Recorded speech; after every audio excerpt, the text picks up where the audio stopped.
Assalamualaikum warahmatullahi wabarakatuh. Apa kabar anak-anak? Sehat selalu ya, walaupun kalian belajar di rumah. Baiklah anak-anak, ya.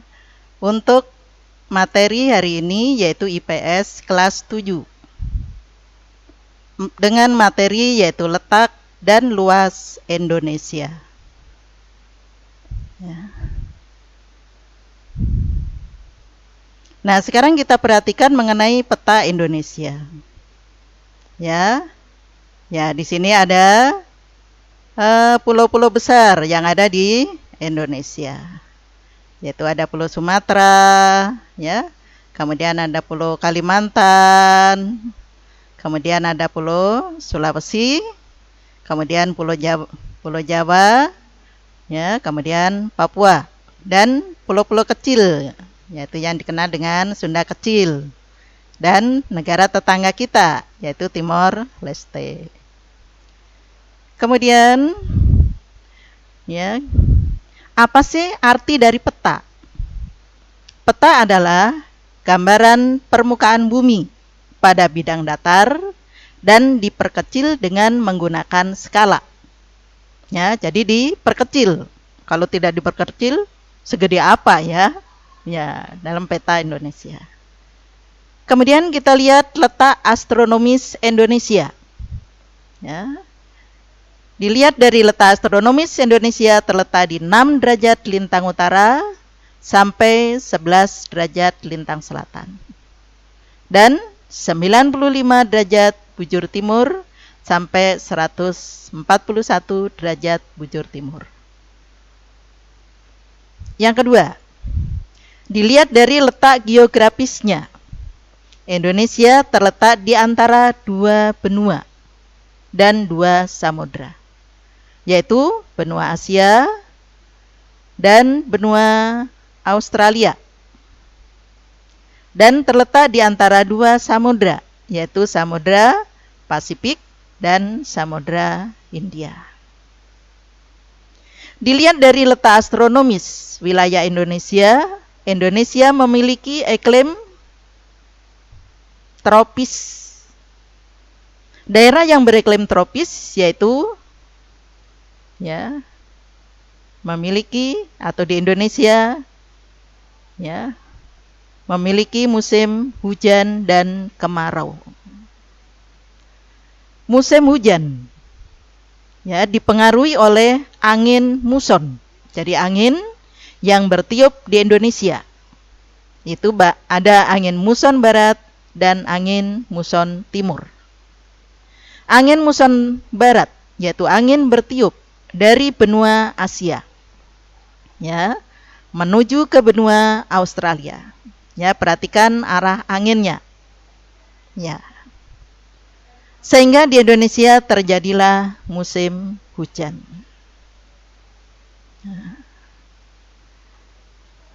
Yang kedua yaitu angin muson timur. Ya, yaitu angin yang bertiup dari benua Australia menuju ke benua Asia. Akibatnya di Indonesia terjadilah musim kemarau. Dan ada di antara musim hujan dan musim kemarau, yaitu yang dikenal dengan musim pancaroba. Ya. Kemudian kita lihat mengenai pembagian waktu di Indonesia. Yaitu Indonesia dibagi menjadi 3 daerah waktu. Yaitu waktu Indonesia bagian barat. Ya. Wilayahnya meliputi Pulau Sumatera, Pulau Jawa, kemudian Kalimantan Barat, Kalimantan Tengah, atau disingkat WIB. Kemudian yang kedua yaitu waktu Indonesia bagian tengah, atau disingkat WITA. Meliputi yaitu Kalimantan Utara, Kalimantan Timur, kemudian Sulawesi, kemudian Bali, Lombok, Nusa Tenggara Barat, Nusa Tenggara Timur. Ini adalah masuk Indonesia bagian tengah. dan waktu Indonesia bagian timur, yaitu Kepulauan Maluku dan Papua. Ya, baik Papua Barat. Ya. Nah, maka di sini adalah waktu Indonesia Timur. Selisih waktu dari waktu Indonesia bagian Barat ke waktu Indonesia bagian Tengah, selisih waktunya 1 jam. Ke Indonesia bagian Timur, selisih waktunya 1 jam. Jadi, misalkan di Indonesia bagian Barat pukul 7 pagi, maka di bagian Tengah pukul 8. Dan di bagian Timur pukul 9. Berarti matahari lebih dulu terbit ya di Indonesia bagian timur.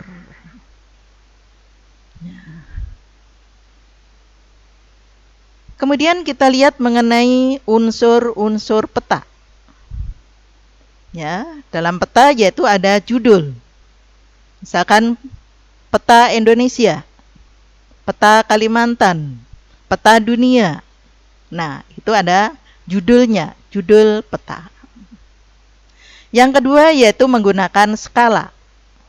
Skala peta. Skala berapa? Misalkan dalam peta skala 1 berbanding 1 juta atau 1 berbanding 5 juta. Artinya setiap 1 cm dalam peta menggambarkan 1 juta. Ya, sentimeter di dalam jarak yang sebenarnya. Yang ketiga yaitu orientasi utara.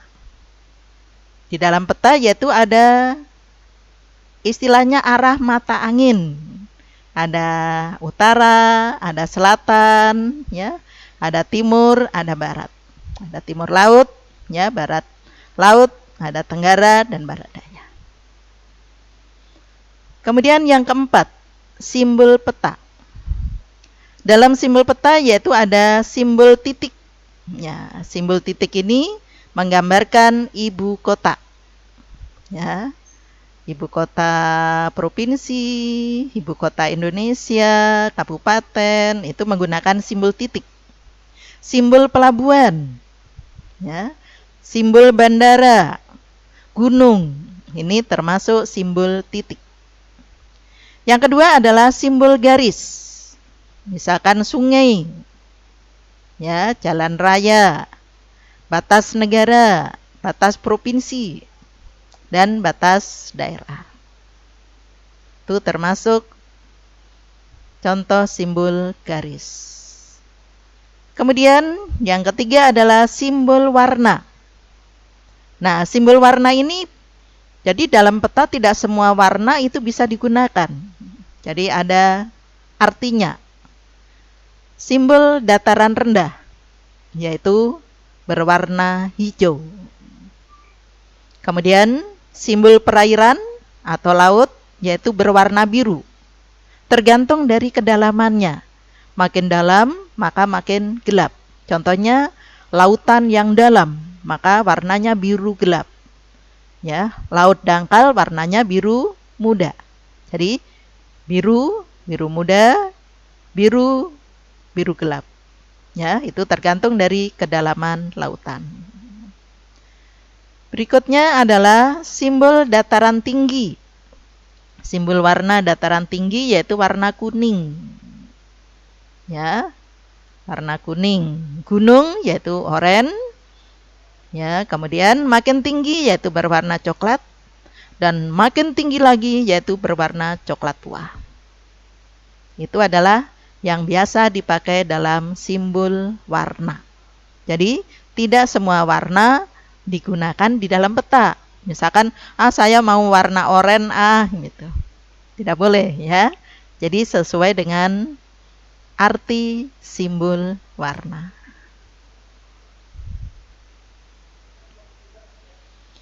Yang kelima, garis koordinat, yaitu garis khayal pada peta dalam bentuk garis lintang dan garis bujur. Jadi kalau kita membuat peta tidak boleh sembarangan. Jadi misalkan Indonesia terletak 6 derajat lintang utara dan selatannya ada 11 derajat lintang selatan. Berarti letaknya harus tepat 6 derajat. Garis bujurnya berapa derajat? Misalkan Garis bujurnya terletak 95 derajat bujur timur sampai 141 derajat bujur timur. Tidak boleh melebihi dari itu. Jadi kita buat garis khayal atau dikenal dengan garis koordinat. Ya. Yang keenam yaitu ada inset. Inset itu adalah peta kecil yang ada di dalam peta. Jadi biasanya setiap peta itu ada peta kecilnya. Itu dikenal dengan inset. Yang ketujuh adalah legenda. Legenda ini adalah menunjukkan keterangan semua objek yang ada atau muncul dalam peta. Jadi, ya, semua keterangan-keterangan di situ ada di dalam legenda. Ada simbol warna, ya, warna apa saja di situ ada, yaitu dikenal dengan legenda. Dan yang kedelapan adalah sumber peta. Sumbernya dari mana dan tahun berapa. Maka kalau mencari peta, membeli peta, belilah peta yang tahunnya lebih muda atau yang terbaru. Misalkan peta tahun 2020, berarti dibuatnya yang terbaru. Itulah unsur-unsur peta yang harus kalian perhatikan. Kemudian kita lihat mengenai batas wilayah Indonesia. Nah, ini wilayah Indonesia. Ya. Kita lihat batas Indonesia yang masih dalam satu daratan. Ya. Ini negara tetangga kita yaitu negara Malaysia. Yang kedua yaitu Papua Nugini. Dan yang ketiga adalah Timor Leste. Ini yang satu daratan dengan Indonesia. Nah, sekarang kita lihat batas sebelah utara. Batas Indonesia sebelah utara. Ya. Ya. Ya. Di sini ada Malaysia, Singapura, Palau, Filipina, dan Laut Cina Selatan. Ya, perhatikan. Di sini ada Malaysia, ada Singapura, Malaysia, ada Malaysia Timur dan Malaysia Barat. Laut Cina Selatan, kemudian Filipina, ya. Ya. Sini. Kemudian batas sebelah timur. Ya, batas sebelah timur yaitu Samudra Pasifik. Batas sebelah timur. Kemudian batas sebelah selatan. Ya. Ya, batas sebelah selatan yaitu ada Timor Leste. Ya. Australia dan Samudra Hindia. Ya. Dan batas sebelah barat Samudra Hindia. Nah, untuk sebelah timur ya. Ya. Batas sebelah timur yaitu tadi selain Samudra Pasifik yaitu ada negara tetangga kita. Ya, yaitu Papua Nugini. Itulah mengenai batas-batas Indonesia. Sekarang kita lihat mengenai letak Indonesia ditinjau dari letak geografisnya. Tadi Indonesia terletak di antara dua benua dan dua samudra, yaitu benua Asia dan benua Australia, dan Samudra Hindia dan Samudra Pasifik. Nah, keuntungannya apa? Indonesia sangat strategis karena menjadikan jalur lalu lintas perdagangan internasional. Coba perhatikan. Ya. Jadi orang-orang ya yang ada dari Cina, dari Jepang, dari Korea ya yang mau mengekspor barang dagangannya yaitu melewati Selat Malaka. Lewat ya Laut Cina Selatan, Selat Malaka, ya, dan kemudian ke negaranya. Ya. Ya. Jadi Indonesia sangat strategis karena menjadi jalur lalu lintas perdagangan internasional antara negara-negara Asia Timur dengan negara di Eropa, Afrika, Timur Tengah, dan India.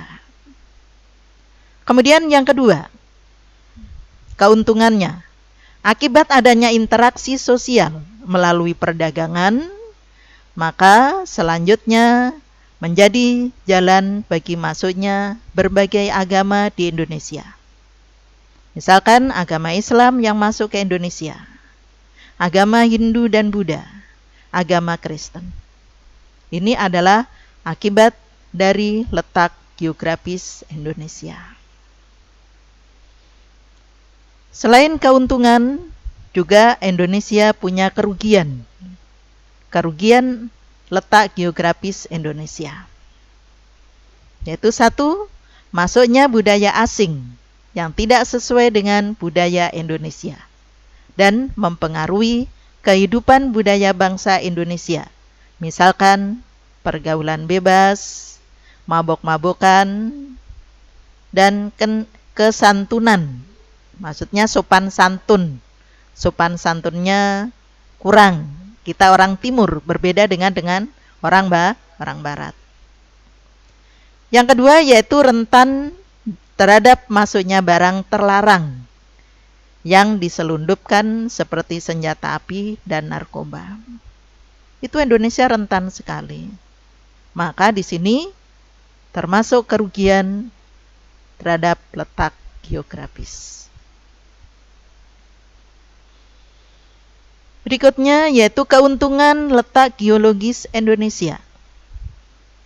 Indonesia berada pada jalur pertemuan 3 lempeng, yaitu lempeng Eurasia, lempeng Pasifik, dan lempeng Hindia. Sehingga lempeng-lempeng ini ya kadang mendekat, kadang menjauh. Kalau mendekat, maka terjadilah tumbukan-tumbukan lempeng yang mengakibatkan terjadinya gempa bumi. Dan bisa juga terjadi tsunami yang pernah terjadi di Indonesia. Kemudian yang kedua, posisi terhadap tersebut membuat Indonesia banyak gunung api. Ya, apalagi Indonesia dilalui oleh rangkaian pegunungan, baik Sirkum Pasifik yang ada di sebelah timur dari benua Amerika langsung menyambung ya ke Jepang, Filipina, kemudian Sulawesi dan Maluku. Kemudian Mediterania. Jadi Indonesia dilalui oleh Sirkum Pasifik dan Mediterania, sehingga Indonesia rawan akan terjadi gempa. Ya, karena sering terjadi gempa bumi, ini termasuk menguntungkan juga bagi pihak Indonesia, karena tanahnya banyak mengandung abu vulkanik, sehingga tanahnya menjadi subur. Yang ketiga, keuntungan letak geologi adalah beragamnya potensi sumber energi dan mineral. Ya, jadi kayanya Indonesia akan sumber daya alam.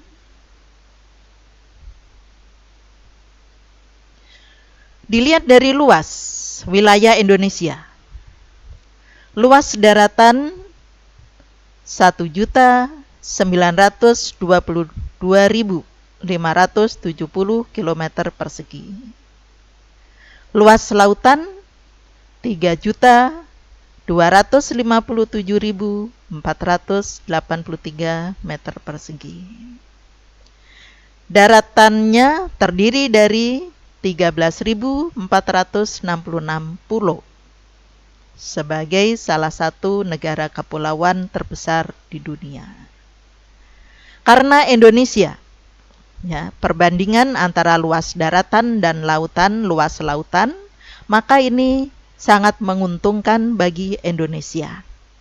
Berarti Indonesia kaya akan hasil lautan, perikanan, dan bisa juga dijadikan sebagai wisata bahari.